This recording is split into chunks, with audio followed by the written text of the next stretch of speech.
I'm going to take this opportunity to say this is Steve Larson from the Horge Dairyman up here in Fort Atkinson, Wisconsin. Welcome to all of you that are with us today. We're glad to have you along. A special welcome to our presenter, Dr. Mike Overton, and more on him in a minute. We always welcome and say hi to Mike Hutchins down at the University of Illinois. Our co-host on this series, Jim Baltz, his sidekick down there that takes care of all the technical details behind the scenes. Patty Hurchin from our office up here who assists as well. Again, just briefly, you can download and print out the handouts and be sure to ask questions as we go along if you have any. And with those comments, Mike Hutchins, go ahead and introduce our presenter for today. Well, Steve, it's my personal and professional honor to introduce Dr. Mike Overton. Dr. Overton received his bachelor's and D.V.M degrees from North Carolina State University, and then followed by practicing for about 8 years at North Carolina. He then moved on to California, where he received a master's in preventive veterinary medicine at Tulare, and then stayed in the state for 6 more years then. Then he moved on to the University of Georgia and served there as professor of dairy production medicine and chief of services for food animals for about 7 years. Then in May of 2012, he had the opportunity to join the Elanco Knowledge Solutions team and has worked very closely with them and covers areas including young stock, transition management, reproductive management, record animal analysis. You're going to see a good serving of that here in just a few minutes. He has co-authored over 100 peer-reviewed journals and industry publications and lives in the Athens, Georgia area with his wife. So Dr. Overton, we are very pleased to have you on the line here today, and we'll turn it over to you to discuss with us a few thoughts around heifer replacement, heifer management. Well, thank you very much, Dr. Hutchins, and thanks, Horge Dairyman, for the invitation and the opportunity to share some information with you today. This dairy replacement heifer management area is a pretty hot topic right now, and just wanted to share a few thoughts, a few ramblings about a variety of topics in that area. I'll start off though with, if we think about our goal, and our goal is to try to achieve a more efficient and profitable early age of first calving, I can identify pretty quickly 3 big drivers I think that are important for this objective. First gets into nutritional management, and by that I mean trying to achieve an efficient and high rate of gain. A high rate of gain is one thing, but we want to make sure we do it as efficiently as possible so that these heifers are achieving puberty earlier with an adequate amount of frame, so that we can get these heifers inseminated earlier and get them to calve at an earlier age, hopefully with a lot less variation than we currently see out there. Number 2 would be health management. And by health management, I'm talking about all the things that impact health and performance, such as housing and vaccinations and disease diagnostics and therapeutic options. And then of course, culling as another form of health management. But all these things are important to try to get a healthier heifer. And then finally is reproductive management. And we'll touch on this some today, but we can do the best job in the world nutritionally and from a health management perspective, and then blow it, so to speak, if we don't get heifers pregnant in a timely and efficient manner. So reproductive management is critical to try to get this more efficient and profitable early age of calving, to try to contribute to less variation around the time of first service, to try to improve our reproductive performance through pregnancy rates once we start breeding. And then of course, hopefully, and I'll mention this again a little bit later, but limit the number of breeding opportunities we provide to heifers in an effort to reduce the variation around age of first calving, and also provide a little bit of selective pressure toward reproductive performance as well. And each of these areas, in my opinion, have to be managed properly in order to try to achieve that high potential heifer in a cost-effective way. All right, here's our first poll. The question I've got for you to consider today is, what's the current average estimated cost for raising Holstein dairy replacement heifers, including the value of the newborn calf? Well, the polls are open. Steve? Well, if you throw in the calf, I'm going to go with greater than 2,300. I'm just not sure about that. I would guess it's either 2,300 and above or 1,850 to 300. Yeah, or that's 2,300. a good But question. I'm going to gamble with 2,300, greater than 2,300. So what do you think, Mike? Well, I'm going to stay. I'm going to go with the. I'll be the devil's advocate. I'll take your other choice, 1850 to Okay. 2,300 at this point, and we've got a lot of votes in. We're at 70%. Oh, Let's boy. close the votes and see what Mike has to say. All right, excellent. So we've got a pretty normal distribution around that center point. So 2% said less than 1,500, 21% selected 15 to 1850, 53% 1850 to 23, 17% greater than 23. So actually very, very interesting. And in my opinion, the correct answer is going to be the 1850 to 2300. And I'll show you why in just a minute. But a little over half got the quote unquote correct answer. Let's take a look at this. And one of the reasons why I think a lot of people choose a lower number is sometimes they're not actually considering all the detailed costs associated with this, especially if you're looking at the value of newborn calf. But we'll go through that in a little bit more detail. So here's one published estimate of cost, and this is out of Cornell University, Jason Carsey's. This was published in 2014, but it's the 2012 cost estimate. But if we assume a wet calf value of $150 and a cost of capital or interest of 7%, what he came up with in this kind of a survey type of approach was an average total investment of about $2,200. The interquartile range, so from the 25th percentile to the 75th percentile, was 1860 to 2263. So essentially 50% fell within that range. And this is based on 17 dairies with an average age of first calving of 23 months. Now, I was talking to Mike Van Amberg, a few weeks ago, and he mentioned that Jason had repeated this information more recently, and the estimates for total costs were still very similar, but this is despite feed costs being lower. But what balanced that lower in feed costs was actually an increase in labor costs. But all in all, was still probably around that $2,200 number. And I think many people underestimate the full total cost. And I'll kind of show you what I mean by the full total cost as I illustrate that with the model I've put together.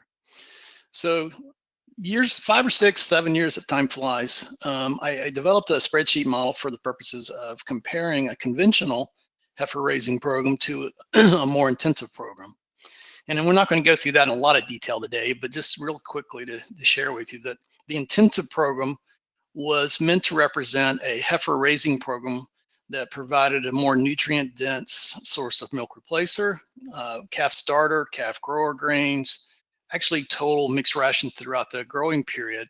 And when I mean more nutrient dense, I'm talking about a ration that had a higher metabolizable protein allowable growth as compared to the conventional program. Now, these programs do require more total feed per day per heifer, partly because we're trying to support greater growth, but partly because as we get to greater growth, we've got bigger animals that are eating more. We also assume that with these programs, we have better health. So we have fewer sick cows, sick calves, fewer sick heifers, i.e. a lower morbidity, and we have fewer animals lost to death, so lower mortality.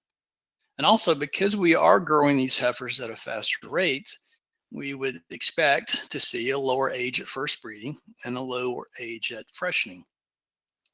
Then if we look at the research published by Soberone and Van Amberg and others, we'd also expect to see a higher future milk production, i.e. first lactation performance in these animals that were grown more efficiently at a higher rate of gain.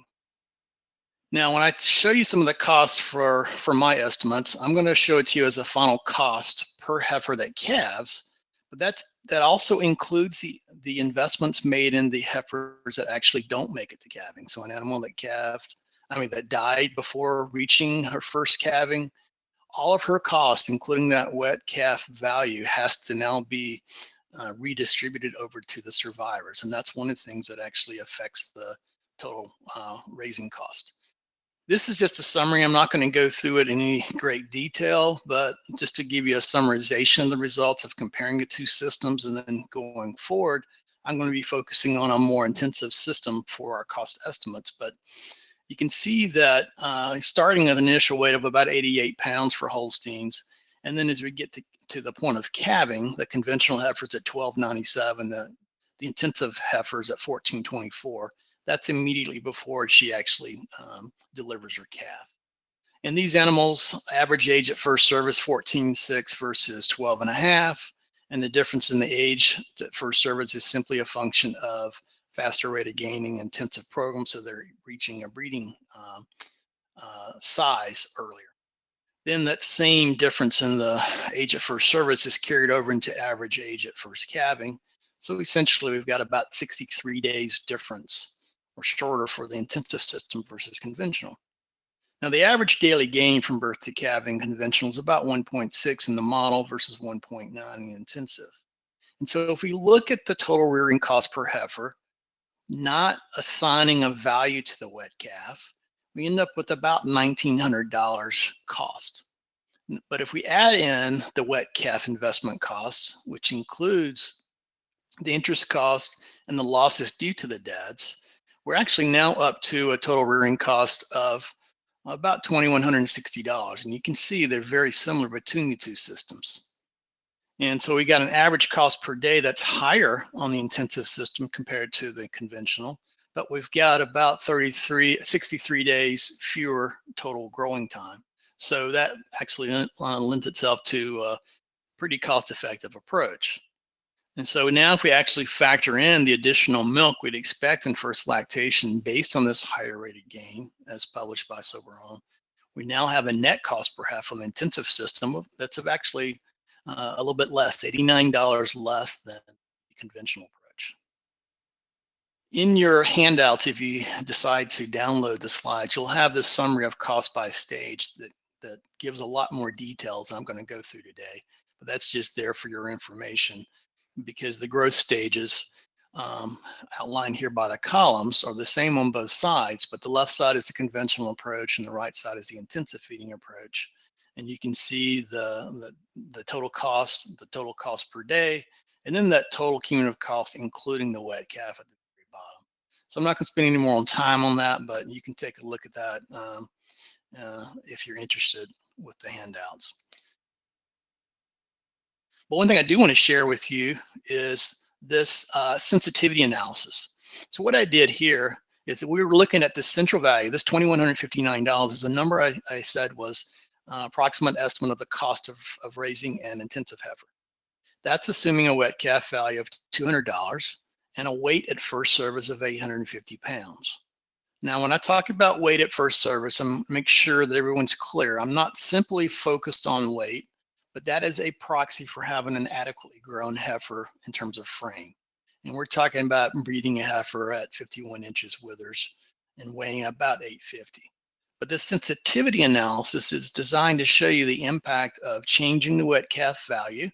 So if we go from $200 wet calf value to $300 and still breed at the 850 pounds, we can see that the estimated cost for raising a heifer goes from $2,159 to $2,282. Now, some people are going to breed a lighter weight heifer. And if you breed a lighter weight heifer, it does lower the cost of getting that heifer into calf. But this estimate of the cost of raising does not include any type of health impacts that occur around calving or just after calving. And so if we calve in a smaller framed animal, we might expect more dystocia or more issues that way. And we probably expect less milk production at first lactation, because there's going to be a proportionate larger amount of nutrients going towards growth if we calve an animal in for the first time in a smaller size. On the flip side, if we actually grow them to calve in even larger, we have to be really careful not to bring in excess body condition as we do that. One more sensitivity analysis, and this is around one of the larger cost factors for raising heifers, and that's feed cost. So in the model, I've got a whole different set of feed ingredients and that I use to basically create starter feed and grower grain and all my TMRs. But I've got a global override button that allows me to adjust all feed costs up or down. So In this example, if we start with a 0% adjustment and $200 wet calf, you can see the 2159 again. But if we raise feed cost up 10%, we go up to 2287. Or if we lower feed costs by 10% overall, we're down to 2031. So it's just meant to illustrate what happens as feed costs go up or down in combination with changes in a wet calf value to show how these affect the raising cost of heifers. Well, we went through the cost of doing this, but one of the things we have to make sure we look at this from a high level is this pretty interesting approach of looking at this, a life cycle approach of birth to calving of a heifer. So if we start at the very top with the birth, this first orange wedge represents the milk feeding time period. And traditionally, or for most operations, that comprises somewhere between 8 to 10% of this entire circle, this cycle from birth to calving. The pink portion represents weaning to the start of the voluntary waiting period.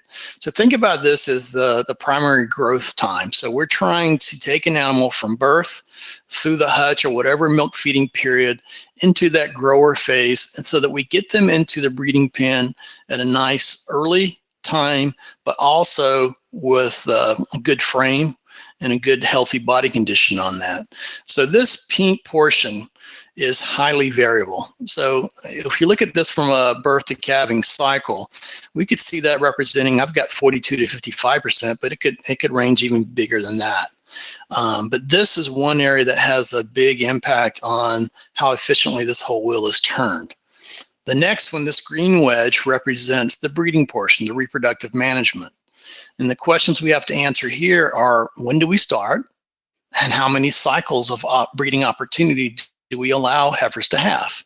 And one of the things that drives that for many farms is just simply the reproductive efficiency. So how good is a 21-day preg rate?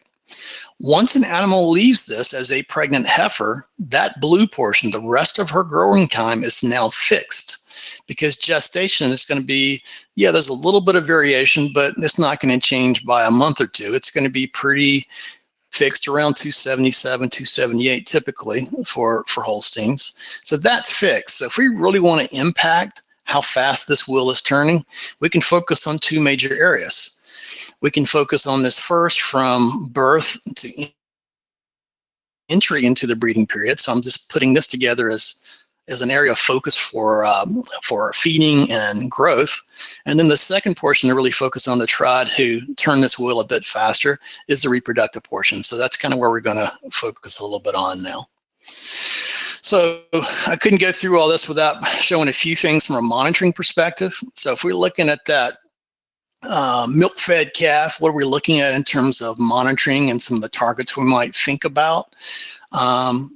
We look at weaning weights as a good example, and I'm going to talk to you about current daily gain as opposed to average daily gain. I've got some reasonable targets, but one of the things I want to make sure you're aware of is that the age at which you wean a heifer has a big impact on the measured average daily gain, but we'll come back to that more in just a minute. We might want to be looking at things such as calving ease and how it affects the calf performance. Maybe even the attendant that delivered or assisted the calf, the colostrum status. Many herds are actually monitoring total proteins now to set up some goals. Two major diseases that are most commonly recorded but not consistently recorded across all farms would be scours and pneumonia. And if you look at the reasonable targets I've got out there, I've got big question marks there. And the reason I have question marks is if you look at the recorded incidence of scours and pneumonia, there's a tremendous amount of variation out there. Some herds don't record it at all. Some herds record everything, any treatment whatsoever. And so I'm going to show you in just a minute the variation that we might see out in the industry. And so I'm not even sure where to start in terms of setting targets for these two diseases, simply because I'm not sure we have a good feel for what the true level of disease is out there in commercial herds. If you look at the percent of animals sold, that's a question mark too, because some herds are selling heifers very aggressively because they have a lot of heifers and an overabundance of heifers. Other herds are desperate to hold on to anything they have born, and so they're not going to sell anything. And the only means of removing heifers during your milk feeding time may be those animals that died. And so I do have a goal there for deads of less than 3 to 4% dead by that classical weaning time of 63 days. But just some targets, some thoughts around those concepts.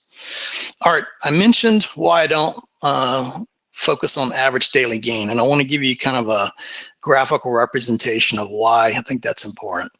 And I'm focusing on current daily gain as used or reported by DairyComp 305. So in the chart on the right-hand side, I've got two growth curves. The blue represents a conventional growth curve, and the green represents a hypothetical, or actually not exactly hypothetical, it's based on published research of a more intensive program. But what I want to focus your attention to, especially on the conventional program, is this little dip that occurs at 1 to 2 weeks of age. It's very common to see calves go in the first week to 2 weeks, either stagnate from a growth performance or actually lose a little weight before they finally turn the corner and start gaining more efficiently. On the intensive systems, we may see a little of that, but typically not to the same degree. So if we advance this and say, let's look at a weaning weight at 9 weeks, 63 days, well, we can draw a line from birth to that point, and that represents our average daily gain. So at 60 days or 63 days here, we got basically on the conventional approach about 1 pound per day. But what would happen if we actually delayed weaning? Well, in this case, if we delayed weaning from 9th week to 10th week, you can see what happens to the curve. We've actually influenced average daily gain now from 1 pound per day to 1.2 by simply waiting a week before we wean the heifers.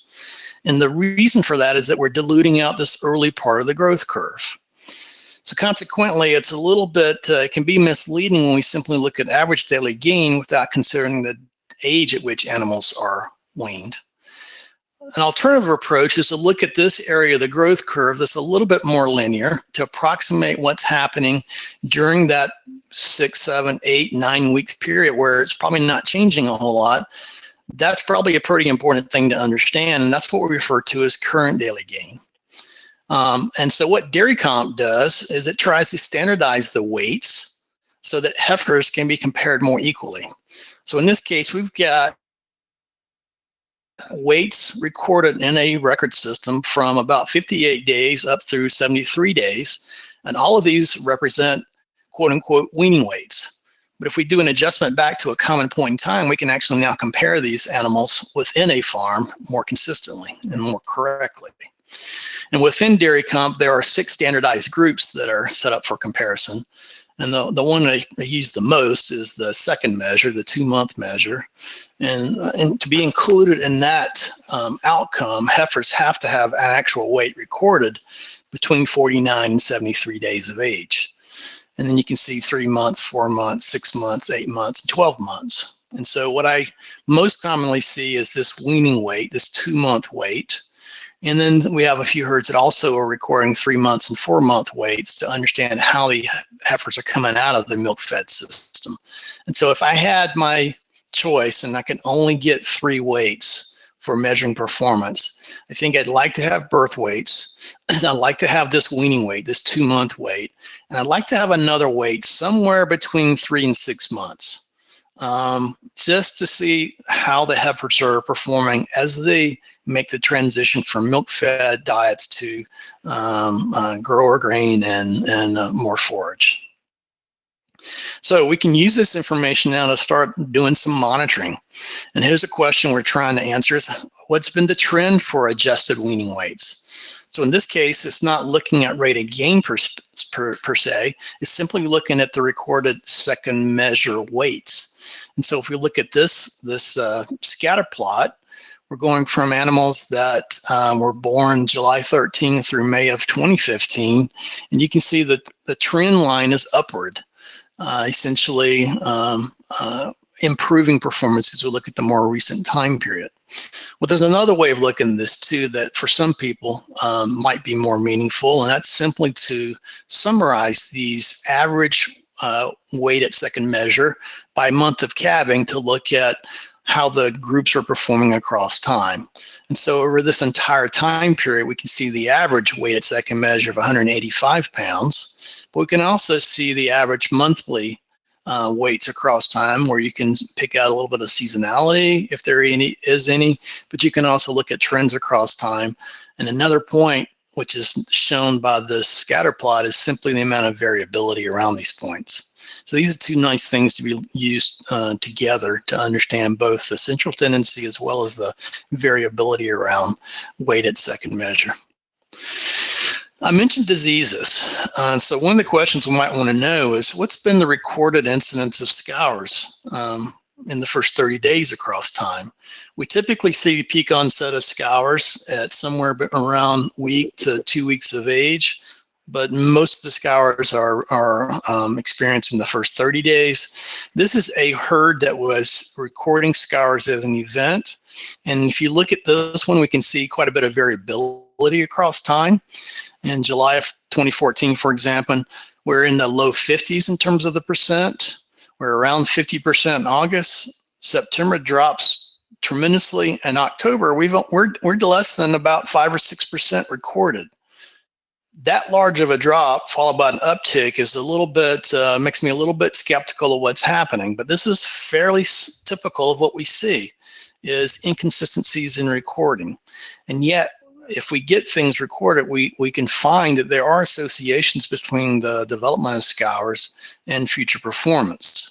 I don't have time to get into that today, but that's another topic for another day.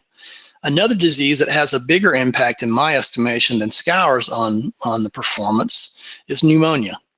And if we look at this example data set, this is a herd that's recording, based on their records, somewhere around 4 to 5% pneumonia in the first 60 days in their heifers.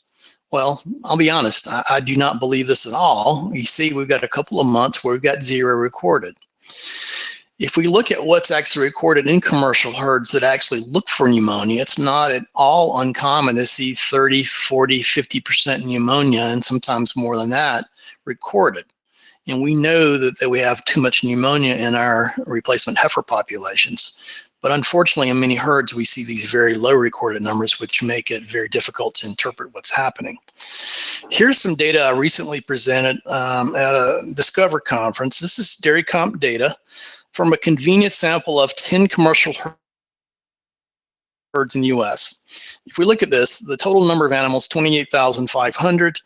This is first looking at scours. So we've got at the heifer level, the average incidence of scours from birth to 60 days of age is 28%. But look at the farm level. We've got a minimum of 1% to a max of 59%. So at the farm level, the average is pretty close to the heifer level, but we've also got farms that don't record scours, and we've got farms that record a lot of scours. And so it's very difficult to try to understand what the true incidence of scours or diarrhea is in the first 60 days in our commercial dairy herds based on data that has this much variation in it. If we look at BRD, or respiratory disease, this is looking at the same data set. We've got about 25,000 animals here. This is looking at respiratory disease from birth to 100 days of age. So at the animal level, we've got an average of about 17%, but at the farm level, we're ranging from 4% to 34%. And again, the farm level mean is 17%. So again, we've got quite a bit of variation in terms of what's being recorded on commercial dairies.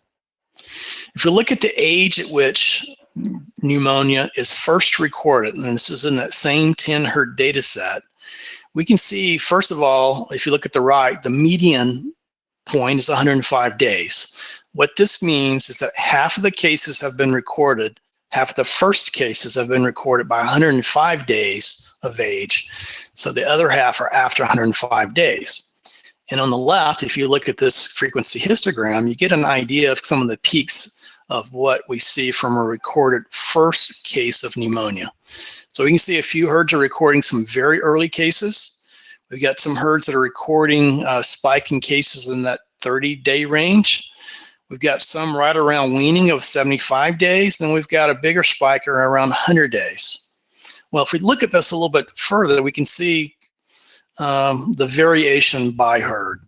These are the same herds that contribute to the total data set, but now each of these is looking at the individual herds. So in this first one, herd B, they're spiking their incidence of pneumonia somewhere around 40 days. Herd C doesn't spike until what appears to be sometime after weaning, with nothing almost recorded early. If we look at herd H, we've got a lot of heifers treated very early in life with quote unquote pneumonia. And most of those cases are recorded prior to day 40 with a secondary spike around post-weaning. And then as another extreme example, look at herd R. Herd R has a fairly low number of cases recorded up until about 85 to 100 days, in which we have a big surge in new cases. So what I'm trying to get across here is there's a tremendous amount of variation across herds in terms of when the pneumonia is being recorded. Some of that may be a function of when the disease is actually occurring. Some of that may be a function of disease definition used. Some of it, quite honestly, can be a function of the convenience of actually identifying sick animals and treating them. So if we look at the post-wean calves and some monitoring items and maybe some reasonable targets, again, that current daily gain sometime after weaning, so month 3, 4, or 5, I'm expecting somewhere in the neighborhood of 1.9 or greater current daily gain in this time point. Mortality, we expect very little mortality. So I've got here less than 2% from weaning to 120 days and less than 2% from 120 days all the way to calving. If we look at our 12-month weights, 800 to 825, there's probably a few people out there going to say this is maybe not aggressive enough. Some of the adherence to a full intensive heifer growing approach, but this is certainly a reasonable target that's achievable with the 12-month height of at least 49 or 50 inches at withers, so that these heifers are ready to breed right away. Again, I know herds that are getting this done by 11 months and doing quite well with that. Breeding criteria, I mentioned 51 inches, 850 pounds. I don't have a target for age here at first service because it's a function of the growth and also the management strategy desired by the farm. But certainly like to have these animals pregnant by 13, 14 months, certainly no longer than 15 months. But the other thing around breeding, and we'll get into this a bit more, is not simply focusing on the outcomes, but focusing on things that lead to the outcomes. And by that, one of the things I like to look at when I'm trying to analyze heifer reproduction is, are we actually getting heifers into the breeding pens at the right time and with the right level of efficiency? How many of them actually receive a first service within 14 or 21 days of voluntary waiting period? What's the overall heifer pregnancy rate? And then, of course, how many cycles of breeding opportunity do we give these heifers? So here's our next poll question. And this question is, what voluntary waiting period should we use when calculating the 21-day pregnancy rate in replacement heifers? Well, Steve, we got some choices here. I see 390 days, 13 months, the herd goals, the age of start to breeding, the date heifers actually enter the breeding pen, first service, target age by time entry pen. Boy, this one looks a little tougher here, and the votes are coming in much slower here. Steve? Well, that's not too surprising. I am not real sure what I like there, but let's go. I'm going to go with number 4, just for the sake of making a choice. Yeah. What do you think? Well, I'm guessing number 2, because I'm thinking the farmer has such a big factor in terms of when he's going to put these heifers in the pens. So anyway, we got over half the votes in. All the Democrats are boycotting, obviously. So we've got 1 minute in. So that's it. Let's close it, Jim. And Mike, wow, there's no bell-shaped curve here, fella. No, there's no bell-shaped curve here. We've got 13% with the first choice. We've got 48% say go with the herd's goal for age at start of breeding. 15% say the date the heifers actually entered the breeding pen, with 24% representing the final option. Now, my opinion is the final option is the most correct one, and I'm going to show you why here in a second. We certainly want to look at the reproductive performance based on age, the herd's goal for age at start of breeding. But I'm going to argue we also want to look at it by the date the heifers enter the breeding pen, so we have the ability to answer two different questions. So let's take a look at this. So reproductive efficiency, I want to look at movement to breeding pen efficiency as well as days to first service and first service efficiency.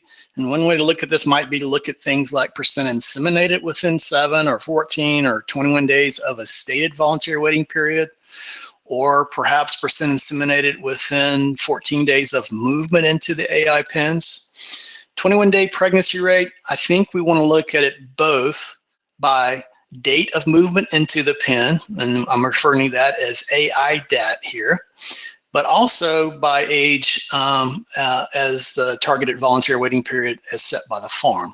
Both of these are important.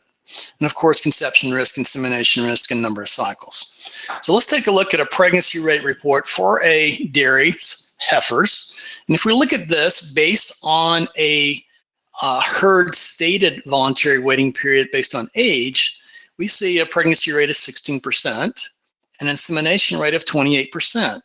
So if you look at this and I ask this question, is this real?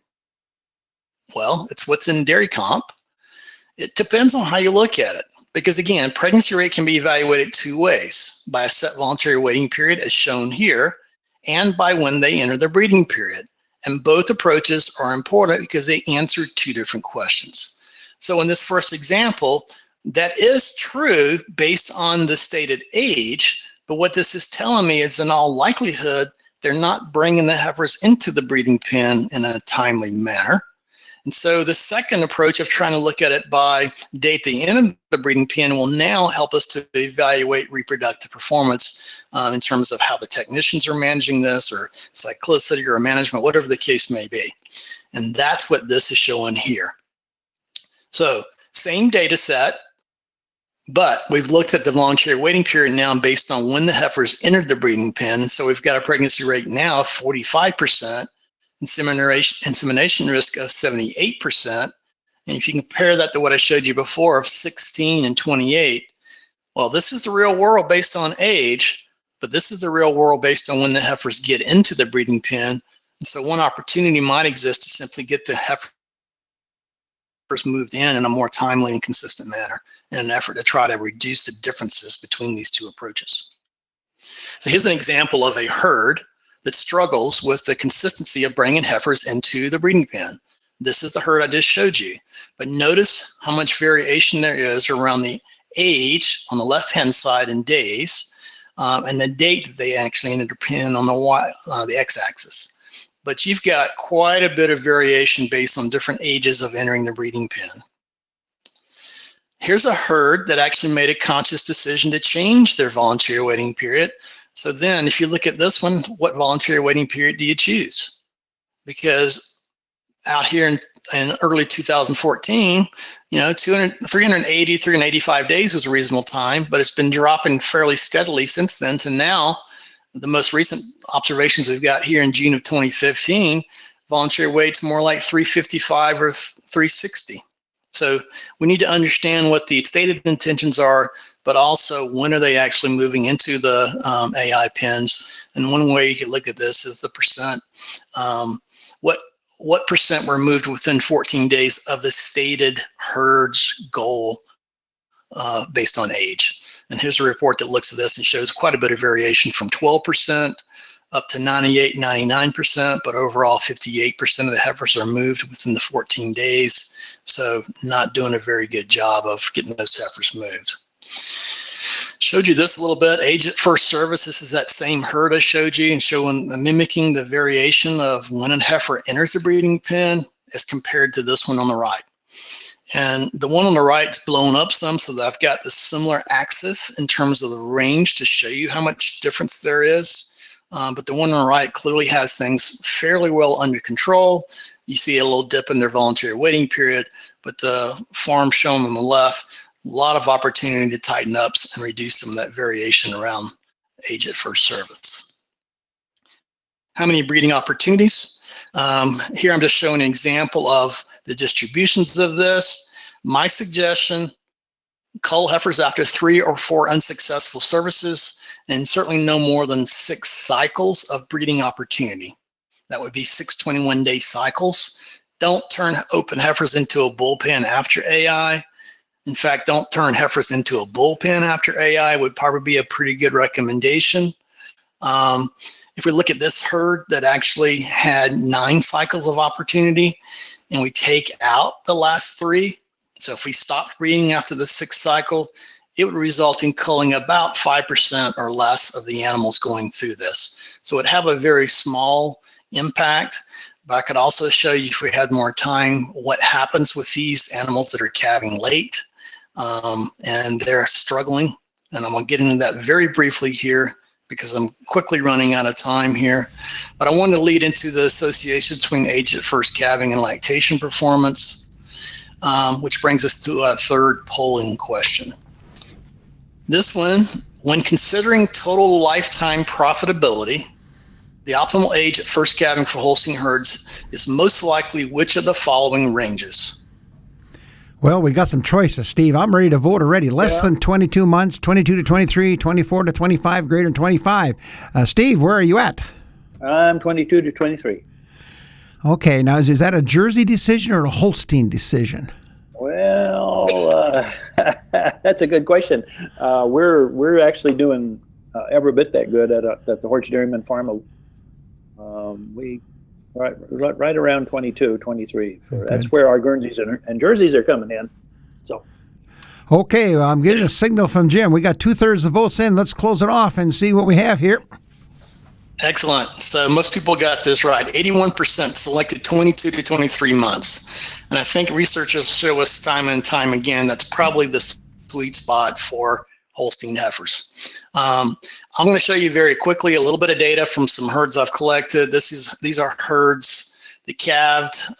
These are Holstein herds, 48 herds, 65,000 first lactation animals. Just showing you the distribution of age fresh. We've got an average of 23 months. If we look at 305 milk, and I'm not going to go to the trouble of showing all the model stuff, but if we look at the differences by month of age at freshening, we can see that in this data set, about 150 pounds more milk per additional month.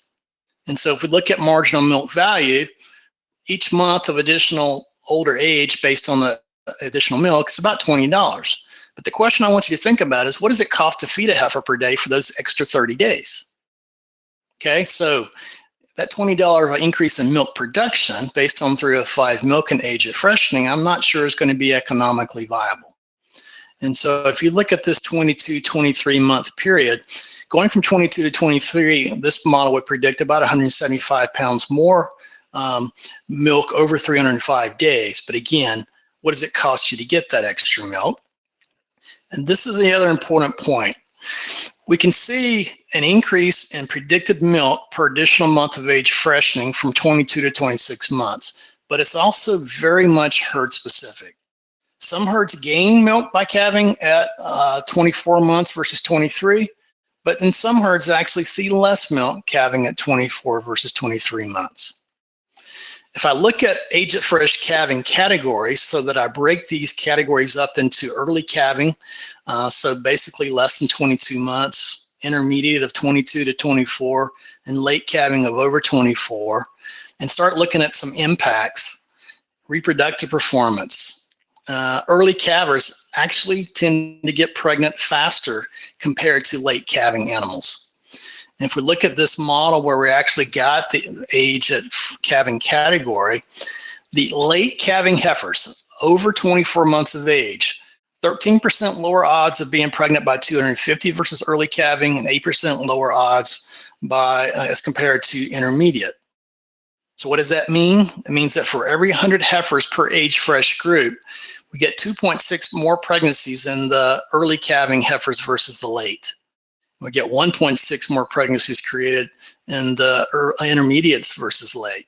So late calving, you might get a little bit more milk, but you're now giving up some repro as well in first lactation. And then we get to culling. Late calving animals, we have a higher risk of culling through 400 days. So 22% versus 18 compared to early calving. And if we look at culling by 400 days, late calving heifers, 33% higher odds of being culled by 400 days versus early, or 23% higher odds versus intermediate. So what does that mean? That within a 100 heifer group, we get 4.5 more culls by 400 days of milk in the late calving heifers versus early. And we get 3.4 more culls by 400 days in late versus the intermediate.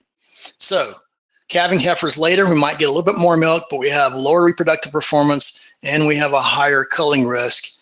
And I just mentioned that the milk production is not cost effective in my opinion. Going into second lactation, we do see a little carryover effect. Early heifers calving have about 118 pounds less milk compared to intermediate, and they have a little less milk compared to late calving. If we look at the reproductive performance, we also see that late calving heifers, though, have lower odds of becoming pregnant by 250. And if we look at culling, late calving heifers have a higher odds of being culled by 400 days in the second lactation based on age at freshening for the very first time. So this age at fresh impact appears to be carrying over. So I went through this last portion pretty quickly. Be happy to answer some questions as we finish this up, or you can contact me later if you'd like. But to summarize this today, the cost of raising heifers is typically higher than many realize. There are many factors that impact heifer raising costs. I just touched on a few of those today. Proper management of nutrition, health, and reproduction is critical to achieving high potential heifer in a cost-effective way. In my opinion, we need to be measuring growth and performance. So we need to record these key measures. We need to weigh and measure heifers to understand where opportunities are and whether performance is changing. And we need to set up breeding pens appropriately to capture the entry of heifers into the breeding pen. That's actually a pretty easy step within dairy comp, and then it allows us to look at repro performance from both age as well as the time of which she enters the breeding pen. In the data I showed you, and I think in the preponderance of data we'll see out there, younger calving heifers might produce slightly less milk. There's a significant herd effect, so it's not true across all herds. The extra milk that we see with older calving heifers is probably not cost effective when you think about the extra rearing time, raising time, the days on feed as a heifer. And then the older heifers, I've seen repeatedly, have reduced or lower reproductive performance, and they have a higher culling risk compared to heifers that calve in at a more intermediate or younger age. And so I'm going to stick to the point that you guys all selected. 81% selected this. I think the economic sweet spot for calving Holsteins is likely 22 to 23 months. So with that, I thank you for your attention today. Nice number of attendees on the call. I'm going to point out the upcoming webinars and turn this back over to Mike, Dr. Hutchins. Okay. Very good. Well, Steve, I think it's up to you to Okay. You're up. Well, I am, and first of all, I want to thank you, Dr. Mike Overton, for a wonderful job. Really a real dollars and cents practical approach to looking at our heifer raising programs, and I know it was appreciated. We had a good audience out there, and they stayed with us, and we're very pleased with the presentation. And we do have, it looks like we have some opportunities for questions. So those of you that might have something out there, be sure to submit your questions here, and we can, when we wrap up, we'll see what we can do about those. And just a reminder that those of you who are with us today will be getting a survey here in a few days. We'd like to have your response, if you will, help us make sure that we keep our webinar series on target. Let's look ahead to next coming webinars, August 14th. Mike Hutchins himself, tackling the driving dry matter intake on farms and its role and importance. Strategies there. September 11, Bill Stone from D.V.M will be with us on making sure that we get the right mix in the feed bunks and get it consumed. Mike's sponsor will be D.V.M, and Kuhn will be sponsoring Bill Stone's webinar coming up. And just another quick reminder that when you receive advance notice of the few days ahead of the coming webinars, that you have a chance to ask a question or have the presenter discuss an issue that you might have regarding that topic. So look for that opportunity as well. Again, our thanks to Mike Overton, Jim Baltz, Mike Hutchins down there at University of Illinois. And Mike, are there some questions? Yes, we certainly have some excellent questions. Mike, are you ready to rock and roll here? We got about 7 or 8 of them. Here we go. Here comes the big one. What about jerseys? This is all pretty black and white at this point. Do you have any guidelines on jerseys? What do you think this presentation would look like if it was all jersey instead of heavily Holstein? Well, I mean, that's a really good question. It's something I want to do some more work on, Mike. I haven't had the opportunity or the access to enough Jersey records to be able to do the same type of approach, but that's part of my goal going forward, is to try to develop that data set to answer that question. In jerseys, we do expect them to be reaching a breedable size and weight a little earlier in age compared to Holsteins. Reproductive performance, I don't expect any differences between the Jersey Heifers versus Holstein Heifers, so that's not going to be very different. The primary difference is going to be the age at which they get the first in service and the age at freshening, but I think a lot of the monitoring approaches, the management approaches are going to be very similar. Otherwise, we probably just lower that age at freshening down a month relative to Holsteins in terms of what's achievable and what I commonly observe in the field. But in terms of the true cost of raising jerseys versus Holsteins, I'm not really going to comment on that because I just don't have the data to support that yet. So. Very good. Sounds like a Republican answer to me. We move on, though, however. We move on. Interesting question from one of our foreign people, and that is, when recording the incidence of scours and pneumonia on your 10 large dairy farms, was the vaccination status taken into account when comparing these farms? No, the vaccination status was not taken into consideration.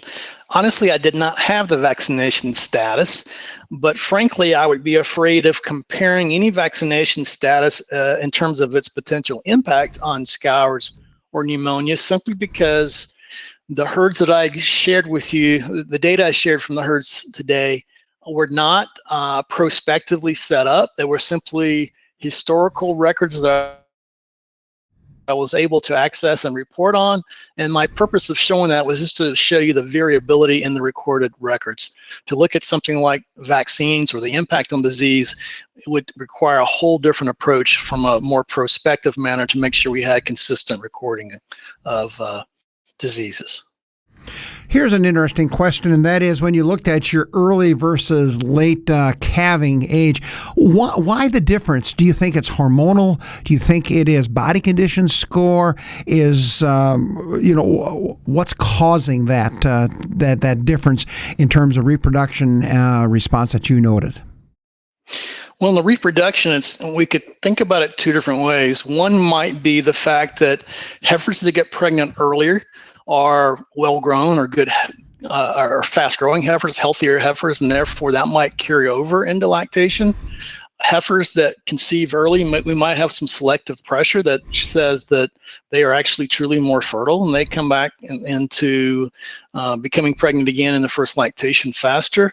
The late calving heifers, the ones that come in 25, 26, 27 months, I'm going to venture to say they probably are heavy conditioned animals, and probably going to be more likely to have metabolic challenges in early lactation. Well, even though it's a first lactation, I do think we're going to see a few more metabolic problems. So I think it's a combination of factors that points to the differences in repro and first lactation for animals based on age at freshening. I don't think there's going to be one thing. Okay, here's a related question. It says, does the early versus late calving affect persistency in second lactation and beyond heifers, or cows rather? Does that carry over? Well, I didn't look at persistency per se, but one of the things I did look at was milk production in the second lactation. And we did see that there are some differences in milk. I'm just going to go to that slide really quickly right here.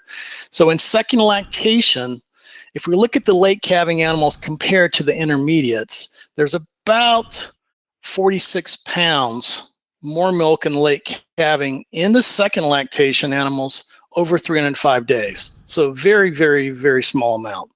If I look at the early versus the late, we've got about 164 pounds. So this negative 94 has to be added to the positive 70. So the difference now is 164 pounds between the early and the late calving. So 164 pounds over 305 days in the second lactation is the difference for these late calving animals. But remember, those late calving animals had a lot more culls in the first lactation, had lower reproductive performance in the first lactation. And so even though we carry over and see more milk into second, it's on a smaller percent of the population. Any comments on the fertility in that second lactation group versus any because of this age of early versus late as heifers? Yeah, so this is second lactation reproductive performance. So those late calving heifers, 10% lower odds of becoming pregnant by 250 days compared to early, 7% lower compared to the intermediates. So it's a fairly small difference when we account for milk production and we account for season of calving and we account for herd. But they were significant here, but we're talking fairly small differences. So not a big carryover effect and certainly not as big as it was in first lactation. Just came in, early calving, any effect on mammary gland development?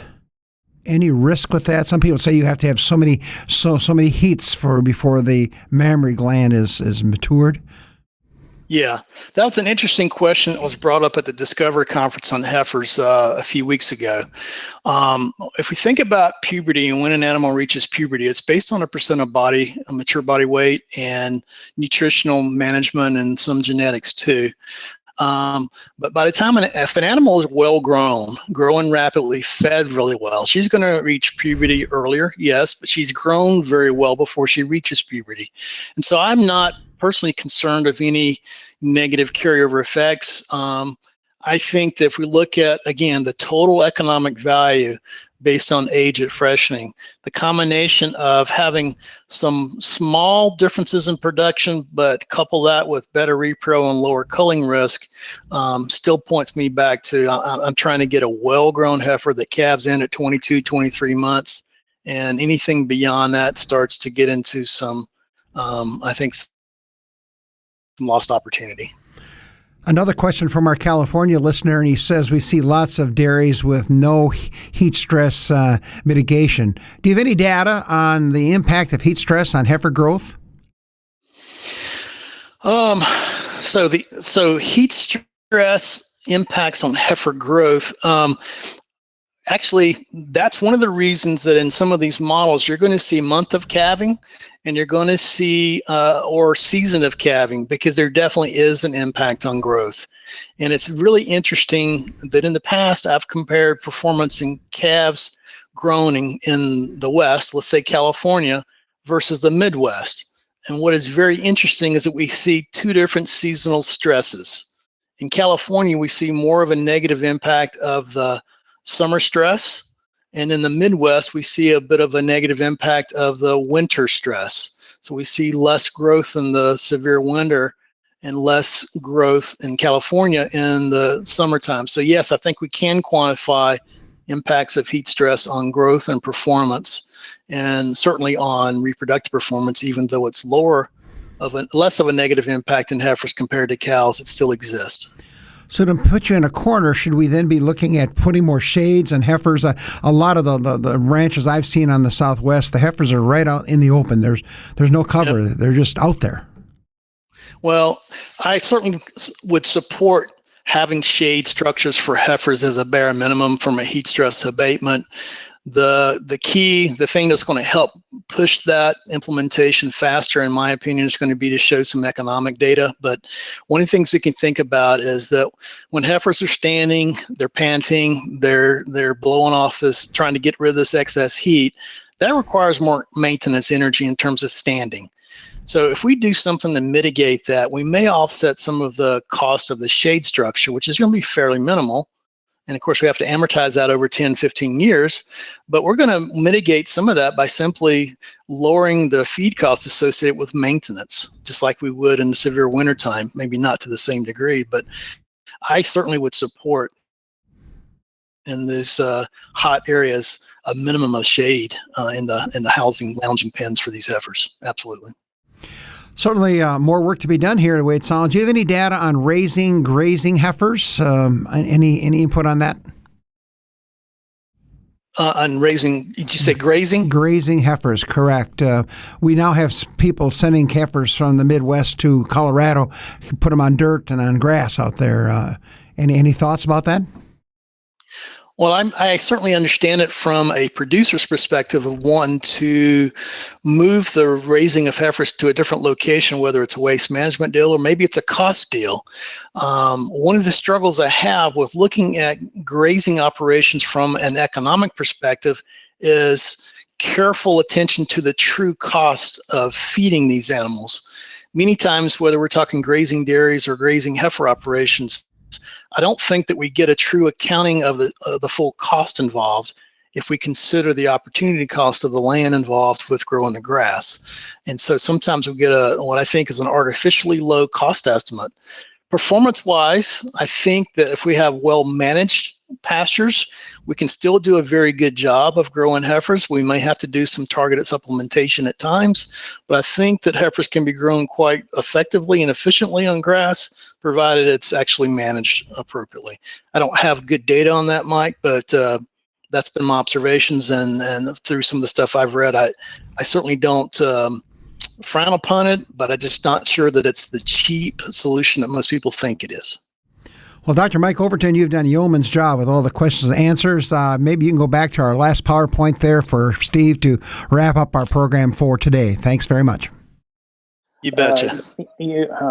Thank you again, Dr. Overton, so much, Mike, with Elanco Knowledge Systems for a great presentation. Very practical, very informative, and you did a great job with the questions as well. Thanks for all of you folks that are still with us out there. We appreciate your participation, and we look forward to having you back with us for future webinars. August 14th, Mike Hutchins, Driving Dry Matter Intake, sponsored by D.V.M. September 11th, Keeping TMR Delivery on Target, Bill Stone with D.V.M, sponsored by the Coon. And with that, this is Steve Larson up here at the Horge Dairyman office in Wisconsin, signing off and thanking you again for your participation. Thanks for watching this Horge Dairyman webinar. They are produced live on the second Monday of each month. Here are some additional webinars. Thanks again to our sponsors who make these educational presentations available free of charge. To learn more about the Horge Dairyman webinars, visit our website at hordes.com